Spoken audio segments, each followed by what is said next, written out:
This video made my day. Listen to this carefully and ponder on the saya which he mentioned.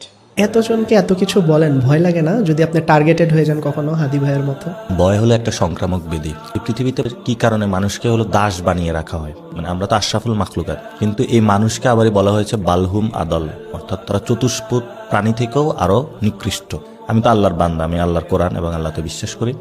সেখানে বলেছে তিনটা জিনিস, অর্থাৎ OLA নাবনু আল্লাহকুম বিশাই মিনাল খৌফ, খৌফ মানে ভয়, ওয়াল জো ক্ষুদা, অর্থাৎ আমরা কেন ক্ষুদার কারণে তো যাই যে ভাই ঠিক আছে গুলশান অফিসে যাই, ওখানে কিছু টাকা পাবো, মানে নিজের বাপ ভুলে আরেকজনের বাপ বানায় দিই।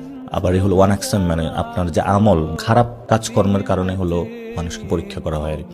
এই তিনটা জিনিস আমি আমার লাইফ থেকে বাদ দিয়ে দিয়েছি। রাসূল সাল্লাল্লাহু আলাইহি সাল্লাম যখন ইসলামের দাওয়াত দিয়েছিলেন বলছে তোমাকে চাঁদ তারা দেওয়া হবে, সূর্য এনে দেওয়া হবে, তারপরও তো মুখটা বন্ধ করো। রাসূল সাল্লাল্লাহু আলাইহি সাল্লাম কিন্তু কখনোই এটার সাথে কম্প্রোমাইজ করেন নাই। তো এখন আমি যদি বলি লা ইলাহা ইল্লাল্লাহু মুহাম্মাদুর রাসূলুল্লাহ, অর্থাৎ আমি রাসূলকে বিশ্বাস করি সাল্লাল্লাহু আলাইহি সাল্লাম এবং আমি তার উম্মত দাবি করি, তা আমি কেন ভয় পাবো? আমার একদম স্পেসিফিক, আমি আল্লাহ ছাড়া কারো ভয় পাই না।